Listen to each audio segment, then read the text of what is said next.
Hey, welcome to the Decolonized Christian podcast, where we dismantle harmful theology and reimagine the Christian witness together. In this week's episode, Greg and I want to give you context into who we are so that you can learn more about us as we seek to do this work together. You'll hear about our upbringing, formative faith experiences, and what actually led us to create the Decolonized Christian podcast. William and myself have been dialogue partners over the last 4 years, and the relationship has enriched both of our lives. I'm excited for you to get to know us today. All right. Thank you, Greg. We're going to jump right in. And can you share a little bit about your experience growing up? Can you share about your faith formation experiences?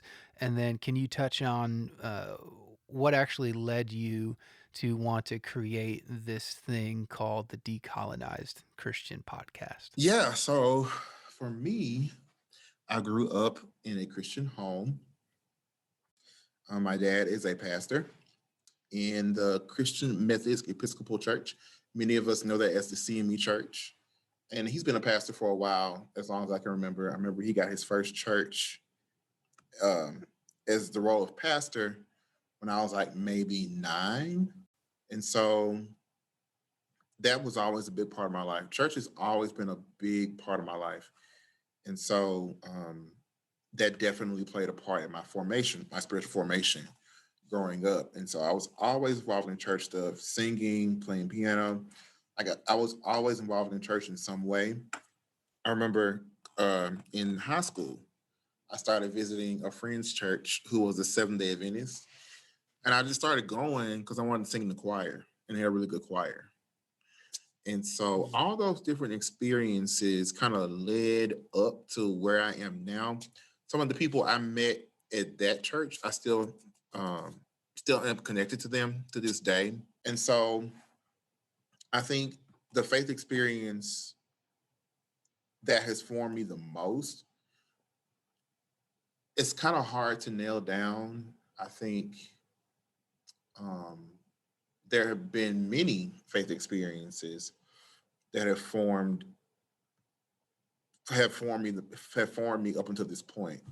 I think if I just had to kind of pinpoint one, I would probably say when I started engaging in dialogue about theology that did not reflect an evangelical framework. And yeah, you say, Yeah. but like I think that is where my wheels started to spin more. And I hadn't necessarily even been thinking about it so long because I think, growing up in this setting, especially in this part of the country in the Bible Belt, pretty much anywhere you turn, there's a church on the corner.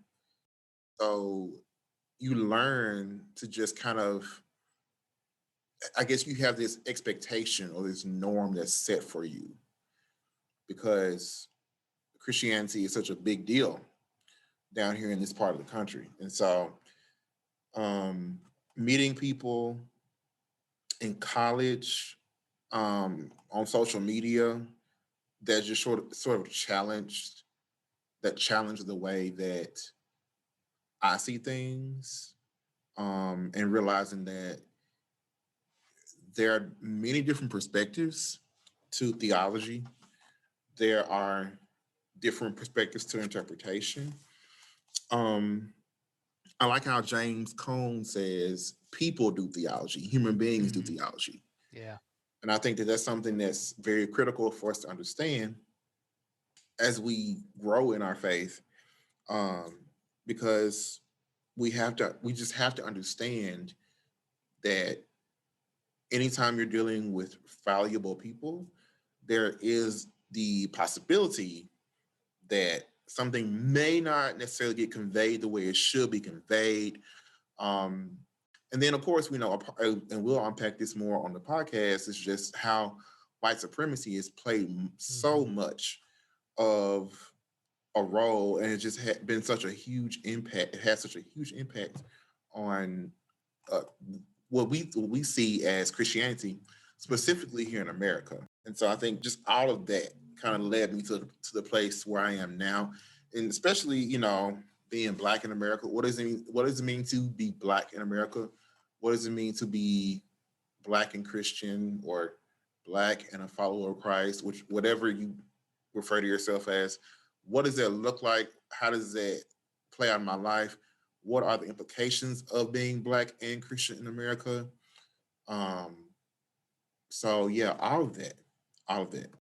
Absolutely. So, what led you to want to publicly kind of open up this formation process, pretty much to our audience, to the world, to say, I am trying to dismantle these theologies in myself and reimagine what Jesus was talking about in terms of me trying to be a witness in this world. So, like, what pushed you to say, I want to engage in this process and to do it on a public platform? Simply, I think people need to know and be aware. I think that a seed should be planted. I think that it's important for us to understand that, you know, we are not a monolith. We are Mhm. complex people, complex creatures, That's good. Come on and now. there's hardly ever just a one size fits all to anything. Mm, Um, and I'm sure, like I said, we'll dig into all of that more on the podcast. But um, I think just the continued struggles of Black people in America is another big thing. Um, because when you're looking for answers in a certain place, you may not always find those answers in that mhm, place. And that speaks to what I said earlier about how certain theology has been complicit mm. That's in good. this oppression. And so when I speak about liberating people, I'm speaking about liberating all people. I'm speaking about liberating people in a way that allows them to be fully who God has designed them to be. And it's very um it can get sort of dicey Mhm, if you don't have a strong theological grounding. Um and that's why I love I'm coming into loving womanist theology mhm. because I love Black women and all that they represent and all that they stand for. And I just find that to be such a beautiful perspective. And there are some people who aren't even aware. Like you Mhm. grow up in church down here in the South, like you don't ever hear this taught to you, even discussed. You know, I was talking to my dad the other night, and he was saying that he grounds his preaching in liberation theology, and it kind Mhm. of surprised me because now that I've started studying, I was like, well, I want to kind of dig into that more and see why you say that. Um, just to keep that open dialogue going. Mhm. But yeah, the Black people in America, certainly that's certainly another big piece to why I think this conversation is important to be had publicly so that people can begin to um, unpack why they think the way they think, why they feel the way they feel, because so much of our theology shapes every move we make. Mm. And I don't want to be a conduit of oppression for Mm. anybody, for any reason. And That so I that just think it's so important that I unlearn certain things that are harmful to certain people. Because when I look at Jesus, I think his ministry was very impactful simply because he was an ethical person and he was a person that came to do exactly what he did, which is to liberate. that's good. That's good. So, William, can you share with the people about your upbringing? For sure. So I grew up in upstate New York, and I currently reside in Nashville. And a large part of my story that I love to share with people is that I'm biracial, and I do that for one, really two reasons. And the first one is just to highlight that, as you were saying, people are not a monolith, and they're super complex. And so having a perspective that honors both and is really important to me. And so I tell people I have family on both sides whose narratives were never one of love and peace. That's why I think this idea of racial reconciliation in the scriptures is grossly misleading, and we'll dive into this on this podcast. It's because we don't have a blueprint of at least here in America, it being a shalom type relationship with white and black bodies. That's never been our narrative. So I lead out with, hey, I'm biracial to kind of make people uncomfortable, but to also remind myself that I, William, am not a monolith. And the second reason I bring this up is to make me more aware of what I need to dismantle. So like narratives from my family, what I was seeing in culture, I need to dismantle some of these things, and I'll speak to that when talking about why I decided to have this conversation publicly. Growing up in New York, you know, you always kind of hear that racism was a thing of the South, and up north, I mean, I I think we can see through the news stories like, no, it's not just the South. That's a cute narrative, but that's not the truth.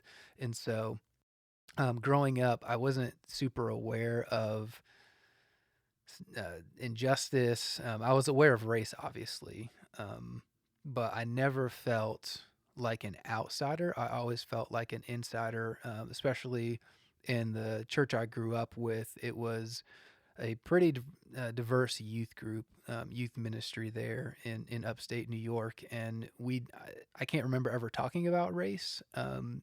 Maybe it's because the leadership didn't think we had to because we were living kind of in this shalom like state, and so I never really questioned race in America or oppression because I didn't see it. Right, I was America blind to it. or Um, but two experiences that really opened up my eyes. The first one comes in second or third grade. I can't remember which one it was, but I was having a parent teacher conference, and my mother and we walked into the room, and I remember the teacher being like, "William, is this your mother?" I'm like, "Yes, that's my mother." And she's like, "I don't know. You're gonna need a birth certificate." Like to prove that the woman you're sitting with is actually your mother. And I was so confused. And we got in the car and we were driving home. And that's when my mother had the talk with me. And if you don't know what the talk is, it's the race talk. So generally in the black community, when we talk about the talk, it's about police brutality and how to survive um, just that environment. But more broadly, the talk is the color of your skin, it means something in our culture and our society. It means that you're going to have to be aware of how you walk about this world and how you walk in your community. And here are the things you do, and here are the things you do not do. And so, at a young age, just being like, oh my gosh, I knew my skin color, my skin tone was different, right? But I didn't know my melanin could attract such negative responses from people. And so, like going into the grocery store and seeing people looking oddly at my mother and I, um, and she's like, "Yeah, do you ever wonder what that look is?" And I was like, "Of course, I wondered, but I just kind of figured it was upstate New Yorkers, man. We're kind of rude. We love people, but in our own way." And she's like, "No, that's because your father's a black man. It's because you are mixed, and we have a mixed family."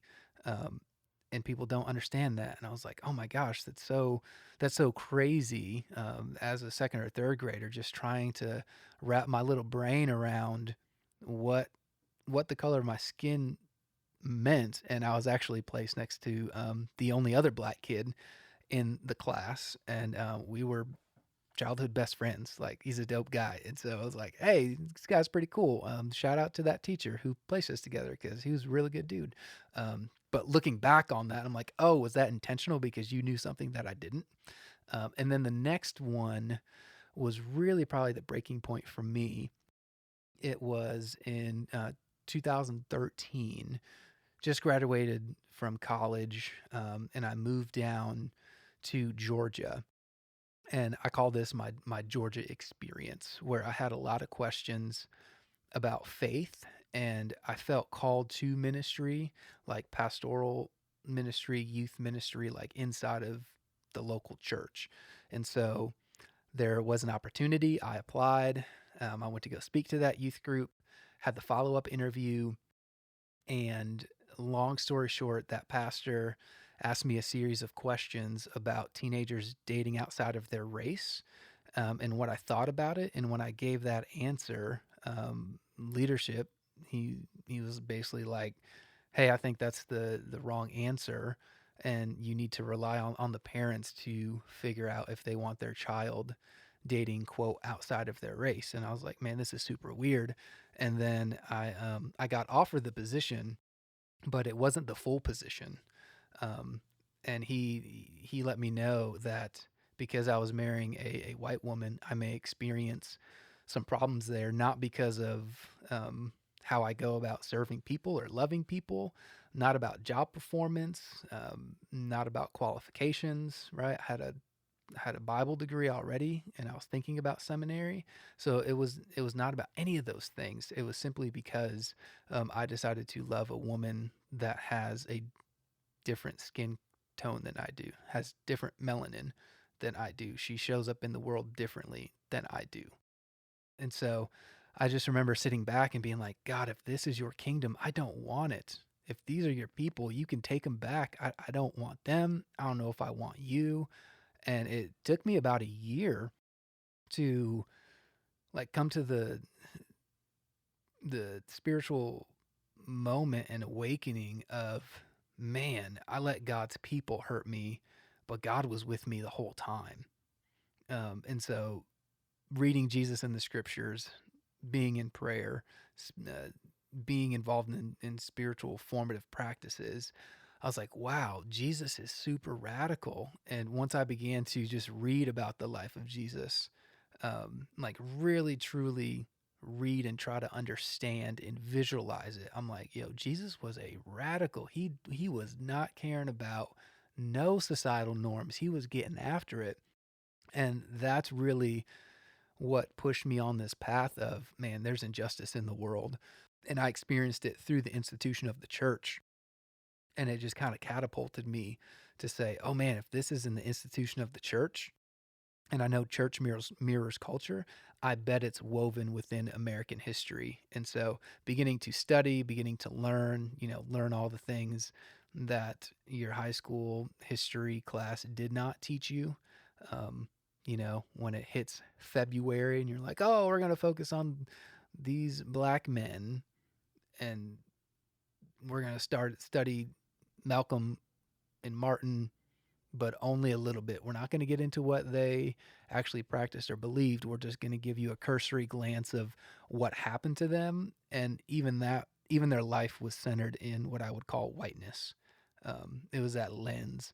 And so they're like, oh my gosh, they are martyrs. I'm like, no, no, they're not. They didn't want to die. A martyr understands that like there's a chance of death. I'm like, I doubt these guys wanted to die for it. And so stop painting them like they are just this martyr waiting to be killed for the cause. And it's like that's not it at all. They were murdered.